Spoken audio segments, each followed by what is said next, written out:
Hi, everyone. Thanks so much for joining our Ten2Two webinar. Today, we will be focusing on interview to hire. So how to secure the right candidate in a competitive market. As experts in flexible and part-time recruitment and consulting, we have a wealth of experience in this area, and we'd like to share some of this with you today. I'm Jane O'Gorman, Director of Ten2Two and your co-host for today, and I will be keeping an eye out for any questions that you may have over the course of the session. You can pop these in the Q&A below. Now, we will follow up with a link to the webinar and a recap on questions, so no need to be writing too much down unless that's what you like to do. Now, we only have 30 minutes for the webinar today, plus some added time for questions. So without further ado, I would like to hand you over to my lovely colleague, Jo Gregory, who some of you will know, who will be leading the presentation today. Jo, over to you. Thank you, Jane. As Jane said, we've got a limited amount of time. We never like to take up your entire lunch break, just a smidgen of it. And we've got quite a lot of content to go through. For some of you, this is going to be revisiting what you already know. And if that is the case, hopefully there are reminders in there or things that maybe you haven't covered for a while. For some of you who might not have recruited before or who might not recruit very often, or maybe people who have been on the periphery of a recruitment process but not led the recruitment process, then hopefully there's some real gems in here that will give you some insight as to how to conduct the best possible process. Now, nothing that we say is set in stone. You obviously need to adapt your process for your business, for the level of the recruit, all those other bits and pieces. I just have to make sure my laptop's plugged in. That was made a scary noise. So yeah, please do ask questions. Please do adapt to your own requirements. As Jane said, through our experience and through our knowledge of how competitive the market is at the moment, we just hope that today gives you a bit of a framework and some hints and tips along the way.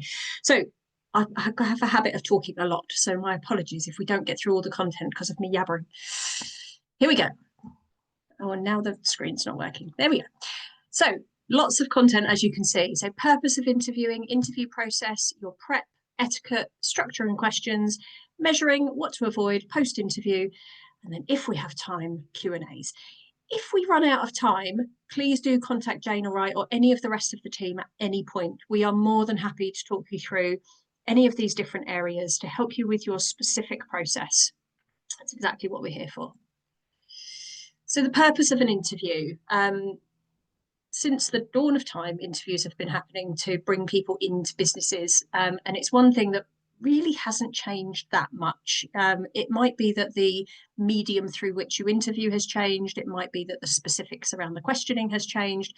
But the coming together of a couple of people, having a conversation and deciding whether they are the right person for the role hasn't really changed. So the purpose of an interview is to establish whether the candidate has the skills and the ability to do the job, whether they have a cultural fit, and whether the terms of the role that you are able to offer meet the terms that they require, want. From a candidate's perspective, it's whether they want the job, whether they like the company, and whether they've had a positive experience.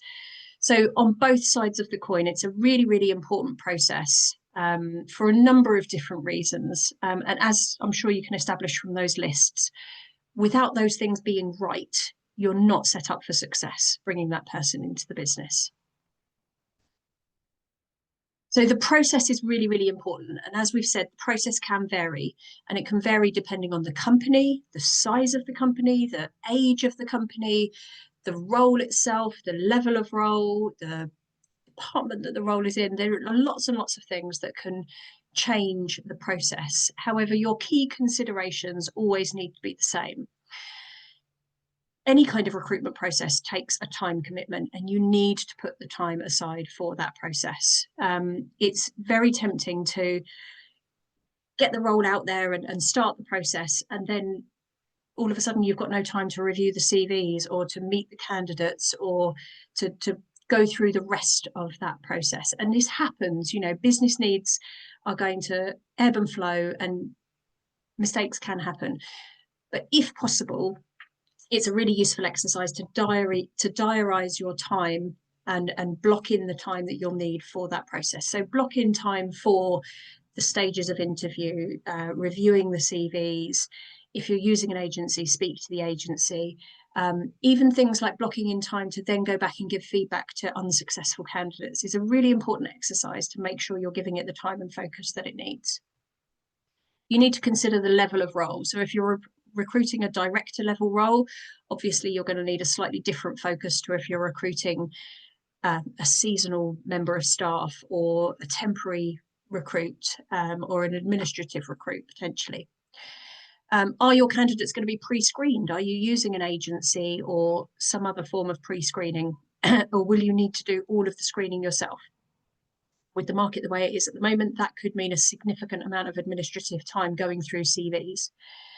How many people do you want to take forward into the process? How many interviews do you want to conduct? Sometimes that depends on the caliber and quality of candidate and quantity of candidates that you get through. Sometimes you can put a bit of pre-planning in, saying, you know, I'd like to meet with 4 or 5, maybe top 6 people at the first stage to be able to then whittle it down. What's the format of your interview going to look like? Are you going to have a very formal 2-stage interview process? Are you going to have an informal first stage? Think about that formatting and across how many stages, who's going to be involved, whether you're going to have testing, whether you're going to have an assessment, whether it's going to be in person or online. Lots and lots of different considerations there.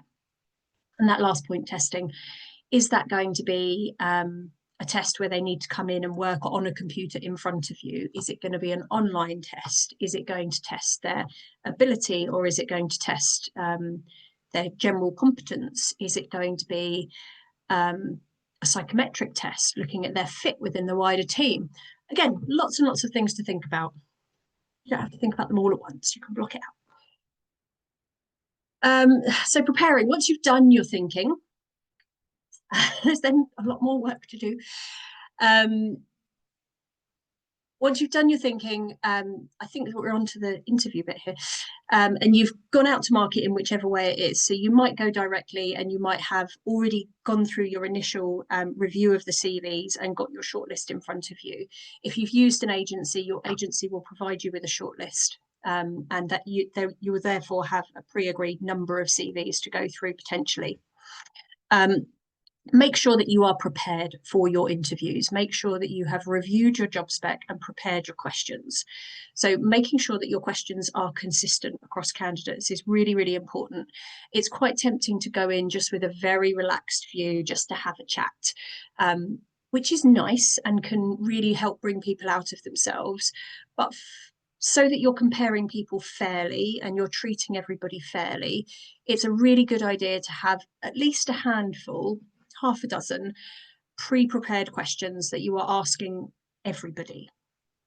So make sure that you've got those questions and make sure that you've read the job spec and those questions very clearly relate to the requirements in the job spec. Read your candidate's CV before they come into the room. There's nothing worse than trying to talk to somebody and read their CV at the same time and not being prepared for them taking you through the journey of their CV. It might be that reading their CV prompts some questions.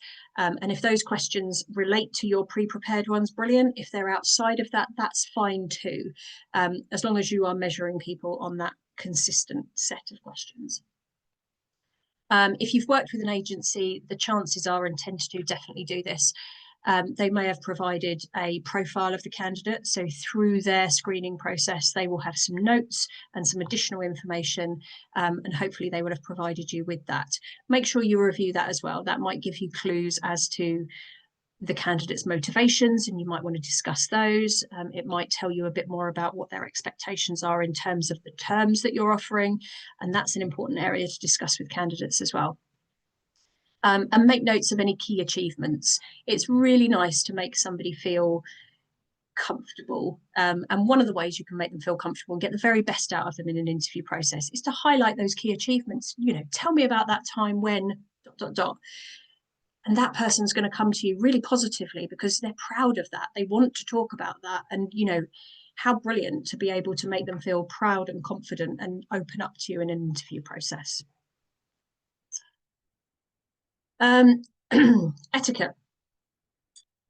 So it's always been very important to be prepared for interviews. It's almost more important now than ever because we're doing so many interviews via technology. Things like testing your tech and making sure you've plugged your laptop in and it doesn't cut out on you. So we're just going to go through before and then on the day. So briefing the candidate in advance. Long gone are the days when interviews feel like they're there to trip you up. You know, clients are encouraged to be much more open with candidates about what they should expect. Some to the extreme where they actually provide the questions that they're going to ask in advance of the interview. And that can be very, very beneficial for candidates who might be nervous. I've spoken to a lot of neurodiverse candidates who find it incredibly beneficial to have those questions in advance so that they can prepare their answers. And this just allows for a slightly calmer, more fluid conversation. Now, you might not want to go that far, and that's absolutely fine, but letting the candidates know in advance who they'll be meeting with, whether it will be a panel interview, whether they'll be testing, if there's anything that you want them to prepare or think about in advance, you know, if there is a particular challenge that the role that you're interviewing for will face, or a particular area that you need to know they have skills and experience in, maybe ask them to have a think about a question in that kind of context before they come in. Make sure you've allowed enough time. If you're an interviewer like me, you can chat away forever. So block out enough time in your diary. Make sure that the interview room that you're in or the software that you're using will allow you that amount of time as well. There's nothing worse than interviewing somebody and somebody waiting outside knocking on the door going, it's our meeting room now, or Zoom just cutting you off. Consider any adaptations requested. It's polite and generally considered a good thing to ask in advance if there are any adaptations needed. So, for example, we have helped a candidate who was in a wheelchair and she needs to make sure there are no stairs involved in getting to the actual location of the interview. So making sure that you're taking into consideration any adaptations needed, and it's more than okay to ask that question ahead of time if candidates need adaptations needed. In fact, most of them are very appreciative of having the question asked because it means they don't have to then raise that. Check your surroundings. Most softwares come with the ability to put these lovely screens behind us, or to mute, I don't know if that's the right word, blur your background, as Jane has done. Try and make sure you do that. It can be very distracting if you've got, you know, interesting pictures or cats or whatever it is going on in the background.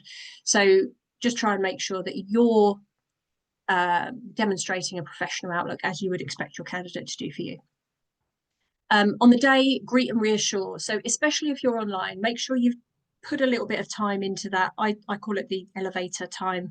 So when you have somebody come into your office, there's normally a little bit of time between meeting them at reception and getting to the meeting room, where you have a bit of small talk, you know, how was your journey? Isn't this lovely weather we're having? All of that stuff. And that's really important to actually help put the candidate at ease. And I think when we started using online tools, people forgot about the importance of that little greet and reassure section. So make sure you build in time into your interview for that, just to welcome them in, to let them know what's going on. Be on time, make sure you're prepared, the things that we talked about, and then set the tone and the agenda. So if it is a very, very informal meeting, then say, we're just going to have an informal chat around your skills and experience. If it is something a bit more formal and there is more of a structure to it, let them know that in the outset so they can really be prepared. If you haven't let them know in advance, at least it gives them a second to gather their thoughts and have a think about how they're going to present over the next half an hour, 45 minutes. Make sure you're using notes. So any notes that you've made in advance, make sure that you've got those and you can access them, and also making your own notes during that process. But don't fixate on those. Make sure that there is a flow to the conversation as well.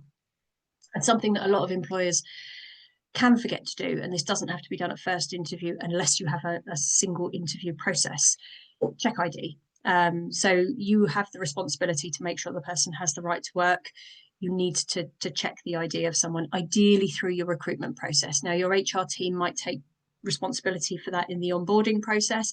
But wouldn't it be awful if you decided what candidate you wanted and then went, oh, they don't have the right to work, should have checked that interview. So again, in advance of the interview, ask them if they can have their ID available and ready, or maybe exchange that prior to interview or just after, but have that in your mind as well. So the structure, again, this is just a suggestion. Not every interview is going to have this structure, and obviously first interview is going to have a different structure to second interview. But the key things to think about are to describe and explain. So again, you're not trying to trip the candidate up. You want them to have a full understanding of the role that they're applying for, the company that they're potentially going to be working for. So take the beginning of the meeting for you to take the stage, tell them about the role, tell them why it's become available, tell them about the company. It also gives them a chance just to breathe, settle into the meeting. They're going to be nervous. Even the most seasoned of interviewees are probably nervous. Then the meat of the interview, I guess, is talking about them. So it's ask, probe, and listen. Going through those set questions that you've got and any other questions that come up based on, excuse me, based on their profile. Now, there are a number of different ways of doing this. Some people ask candidates to take them through their career chronologically first and then go into questioning. Some people don't do that CV review and just go for questioning. It's really up to you. There are no right or wrongs there. But again, making sure that you've got a set plan as to how you're going to go through that and roughly how long it's going to take. Make sure that you're measuring. So we will talk about that in a bit more detail in a second. But make sure that across your shortlist of candidates, you have the same measurement tools in place so that when you come away, you are able to fairly compare the candidates to one another. Take notes, either do this yourself. If you're using some sort of note-taking software, it's polite to let the candidate know that is happening because it normally records in some way. So please do make sure candidates know if that is the case. If you don't feel comfortable having the meeting and taking notes at the same time, and it allows you to talk more freely, maybe bring a colleague in to be a note taker. It's very, very normal to have two people representing the company and to have different roles in that interview process. So as long as the individual taking the notes understands the context, then that's absolutely fine. Towards the end of the interview or at points through the interview, do make sure that you give the candidate the floor to ask their questions or to give you any additional information that they think would be useful that you haven't necessarily probed on. Candidate questions are an incredibly important part of the process. This is no longer a one-sided conversation. It is very, very much a chance for them to interview you as much as you to interview them. So make sure you're building in time. Some candidates are going to be quite nervous and might not have any questions. And in that case, you might use that time to maybe elicit some further conversation around something outside of your standard questions. You know, they might have said on their hobbies that they're particularly into, I don't know, skydiving, and you can have a conversation around that. But make sure you give them the opportunity to ask any questions that they might have. Competency and structured interviews. So a number of you will have heard the phrase competency-based. And not everybody knows what it means. So competency-based is basically structuring questions around people's past behaviour. And the reason that we would do this is because past behaviour is the best indicator of future performance. So competency-based gives you the ability to ask standardised questions across a range of different candidates who might have completely different experience, but their core competencies across that experience should be relatively the same and should lend themselves to the role that you're hiring. So if you need somebody who has exceptional time management skills, for example, then tailoring a question that would elicit from them when they have been able to demonstrate really strong time management skills would be a competency-based question. We'll go through some specific interview questions on the next slide. So structured interviews allow you to test for skills or competencies. So again, your questions, depending on their focus and depending on their their structure will elicit whether the candidate has the skills that you're looking for or the core competencies that you're looking for. You can target specific skills. So if you really need that person to be able to complete a VAT return, for example, you can question them around that specific skill area. As we've said, set questions are important to make sure consistency, and predetermine your criteria. Again, we'll come on to this in a minute. Not only do your questions need to be consistent, but the way in which you are assessing the answers needs to be consistent as well. So making sure that you've taken the time to outline what a good answer looks like and what a not so good answer looks like, and then being able to assign scores, if you like, between a really good answer and a not so great answer. So interview questions. I thought we jumped ahead a few slides then. So past behaviour is the best indicator of future performance, as we talked about.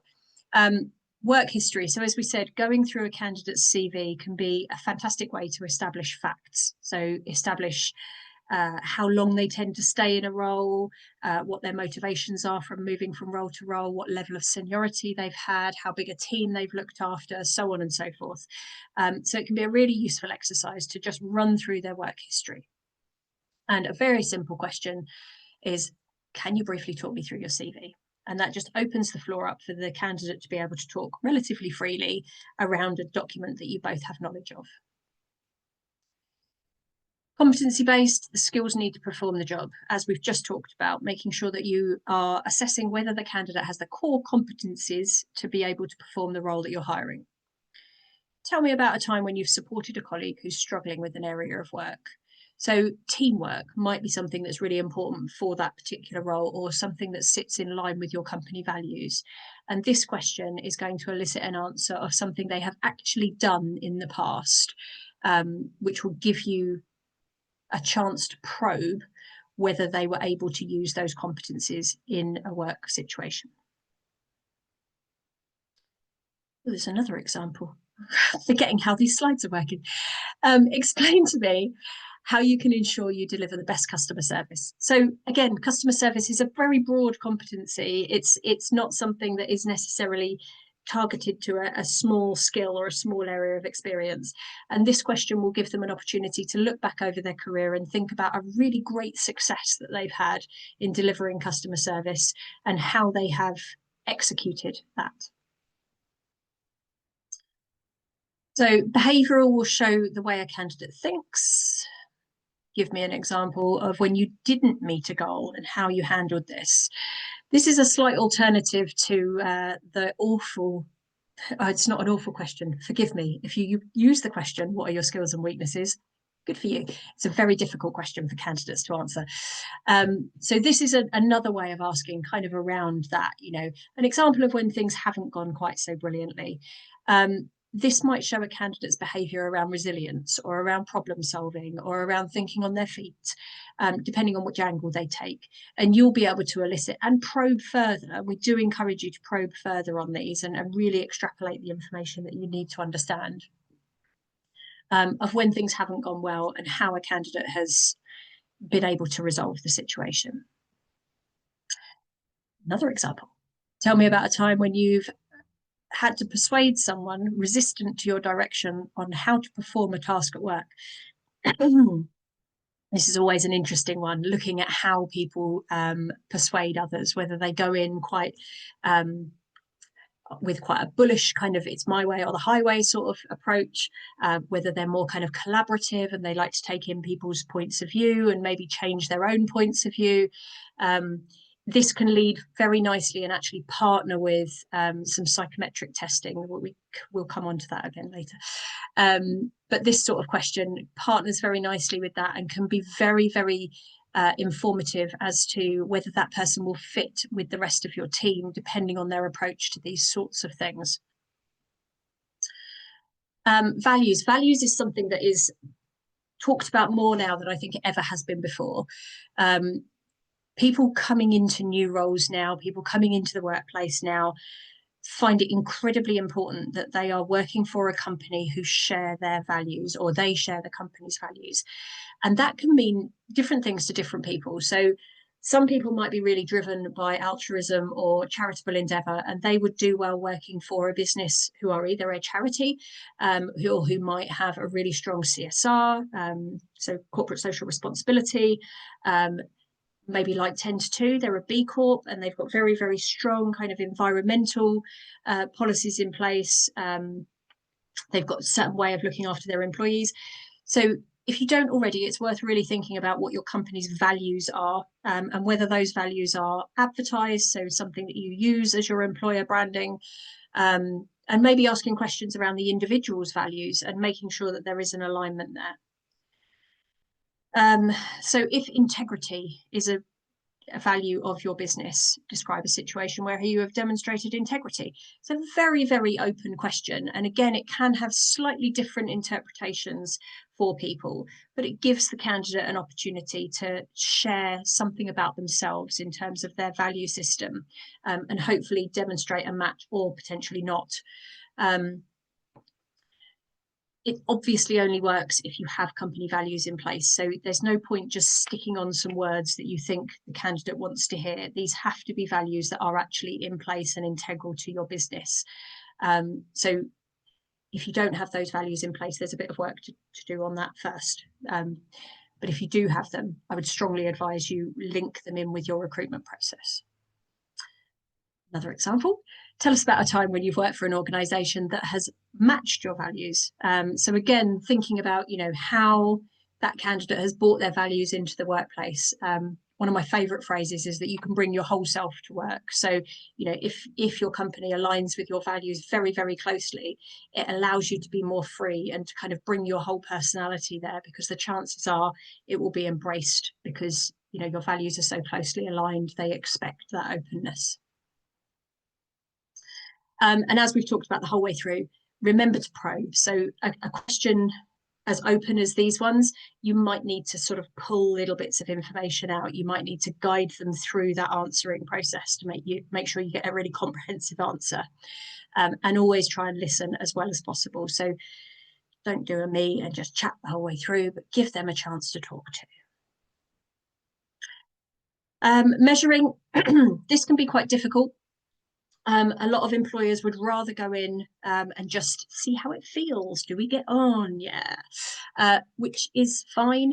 But if you are meeting a number of people, especially on the same day, you can come out of that day going, oh, I don't remember who said what or who gave the best answers. So having a way of measuring candidates as to their own individual performance and also a way of comparing them to one another is really important. The comparing to one another piece can provide you legislative support should things go wrong, and make sure that you are being fair across the board and that you're comparing candidates on fair criteria. So above and beyond it being a reminder tool for you, it can give you the support should things go wrong. And again, we'll touch on that later. So it supports decision making and feedback. Feedback's really, really important. So for the candidates who are and the candidates who aren't successful, being able to provide them feedback on why they have been successful or why they have not been successful is really, really valuable, not just for the candidate, but also for your employer branding. This is a process where you are demonstrating you as an employer, and you want everybody to go away having had a positive experience, even if they haven't been able to secure the role. Make sure you have more objective hiring process, so it takes away any kind of potential discrimination. Not essential, but it does add structure. I would say that in today's day and age, it's becoming more and more essential. So I would strongly, strongly encourage it. Keeps track, as we said. It means that at the end of the day, you've got a document to refer back to or some specific notes to refer back to. It can be stilting. It can mean that there is a slight discomfort because you have to sort of stop yourself and check yourself throughout that discussion process. But the candidate will be very understanding and will be appreciative of the fact that you are applying that level of consistency and scrutiny across the process. Define scoring in advance. So as we said, make sure you know what a good answer looks like and what scoring you will apply to that and why, and what a not so good answer looks like and what scoring you will apply to that and why. And these questions don't just have to be around the competencies and the skills. They can be around the softer elements. So they can be around things that are more to do with cultural fit, that are more to do with team fit. And this is especially important if you're in a values-driven organisation, or if you're in a sector that requires a particular area of softer input. So this is just a quick example of how you could measure. So as you'll see, we've got the 6 questions down the side there. So they could be your core 6 questions that you're using across all of the candidates, and your candidates along the top. You're lucky enough to have 5 candidates that you're interviewing. And then at the bottom there's the scoring that you might apply, and the general kind of level of scoring and the reasons next to that. So if the candidate got 1 out of 5, the answer missed the point of the question entirely or was otherwise wholly inadequate. So that's really not a great answer at all if they're getting 1 out of 5. Opposite extreme, 5 out of 5, an excellent answer that's exactly what we're looking for. So if they absolutely nail the answer and you're thinking they've done it, that's the best answer I could hope for, then they get a 5 out of 5. And then you can just total them up. And honestly, it's not always the candidate with the highest score that gets the job. End of the day, there are other areas that do come into it, but this will give you a really, really core and clear outline of how the candidates performed in that interview. And as we said, that will really help with feedback. So if they have performed poorly in a particular question, you can really hone in on that and give them feedback as to what you expected and why they didn't do so well in that question. So this is just an example. As Jane said, we will be sending a link out to this, so you will be able to see this again. And if any of you want to run through your interview questions with us, then we can do that, and we can help you with this sort of measuring example should you want to use something like this. Indeed. Apologies. I'm just giving you a heads up, Joe, we're at 35. I'm very sorry, I'm talking way too much. That's good, because I don't like this slide and I like zooming past it. Protected characteristics. We are not HR advisors, but we do like to remind you that there are certain things that you should absolutely avoid in the screening and interviewing process. So the protected characteristics in front of you are areas where people may feel that they have been discriminated against in the interview process. The safest way to protect yourself from this is just not to go anywhere near them at all. So not to ask for dates of birth. The disability one is a little bit different. If you're asking in advance if they need any adjustments made, but being very, very clear in your measuring that that is not something that has been taken into consideration in the decision-making process beyond that point. And the rest of them have a read through. If you are in any doubt at all, please do reach out to an HR or a legal professional, because it just isn't worth the risk if you feel that there is a risk around any of this. Nearly there. So you've found your candidate. Okay, it's really, really important. And we are seeing examples all the time of processes that just are not timely enough. So again, with your planning, make sure that you know when you're available for interviews. Make sure you know when you've got time with your colleagues to discuss interviews afterwards. Keep candidates informed and feedback really as quickly as you possibly can. So you might find it difficult to make a decision, but put a timeline on that. Say, I have to make a decision in 24 hours so that I can get back to the candidate in 48 hours. We see too many candidates pull out of processes because they have gone on for too long, or because they have gone on for longer than they were led to believe. Or worse still, they had no idea at the beginning of how long the process was going to take, and it just dwindles. Giving feedback to the candidates who haven't been successful is also really important, and try and make sure that you're doing that as quickly as possible. It's often a chicken and egg. You want to secure the preferred candidate before you give that feedback. I completely understand that, but still keep communicating with people so they're not just left in the dark completely.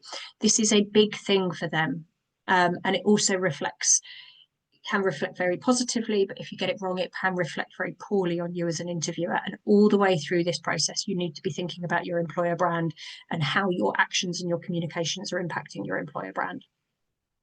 Obviously, if you're going through a recruitment consultancy, we're going to be bugging you constantly, going, can we have feedback? Can we have this? Can we have that? Can we have a response? So we'll be doing a little bit of that for you, but it's very important that you let us know the information we need to know. So quickly running through top tips: prepare in advance, listen well, focus on skills fit for the role, allow for nerves and personality types. Don't assume that everybody's coming in super confident, because they probably aren't. Ask everybody comparable questions. Embrace talent. So, think about what that person brings in the widest sense possible. It might be that they don't fit the role exactly at the moment, but with a little bit of training, they could be an absolute superstar. So think about that talent pipeline as well.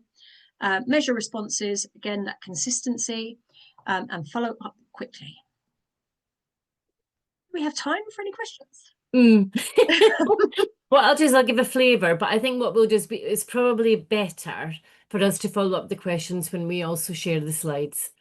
I'll give a hint. In terms of the typical questions, we had some around candidates withdrawing from process, which we're finding some questions around that this is happening more often and how to prevent that. That's quite a conversation. I think we'll cover that. Some around the typical number of stages. We could possibly quickly cover that, Joe. And the others we'll cover off when we send out the slides as well. Perhaps we can just cover off that one on number of stages. Sure, absolutely. Number of stages, how long is a piece of string? We have some clients who have single stage interview processes. We have some clients who have multiple stage interview processes. There isn't a right answer. On average, I would say that most clients have a 2 or 3 stage interview process. The first stage is normally, at the moment, done remotely. So it's a nice, easy way for candidates and the employer to connect and find out if there is a fit. And then their second stage would normally, again, be in person, and maybe include a few more stakeholders from the business.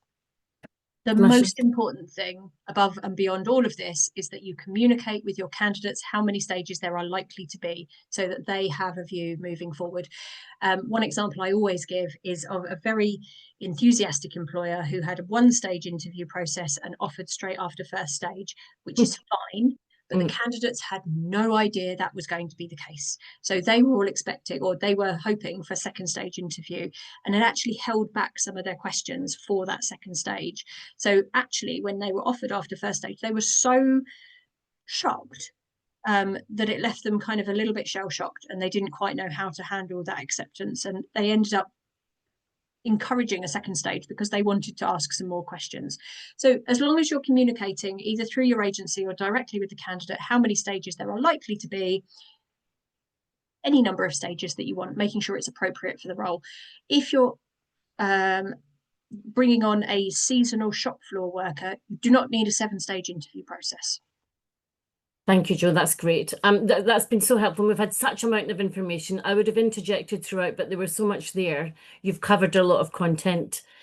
So everyone, thank you so much, but that's all we do have time for now. And thanks for a great presentation, Joe. And I hope you all found it useful. As I mentioned, we will follow up with a link to the webinar, which you can watch at your leisure. So please do allow a little bit of time for that to come through. There will be a brief survey. We always love to gather feedback, so we'd love to hear your views, and please feel free to share your thoughts. There'll be a link to the video, our video calendars as well. We always love to hear from you. So if you want to chat through any of this, block some time with Joe, block some time with me. Very happy to chat through your any questions that you might have about this and about part-time, about recruitment in general. But that's it for now. We hope to see you on another 10-2 webinar soon, and we will follow up with the question summaries too.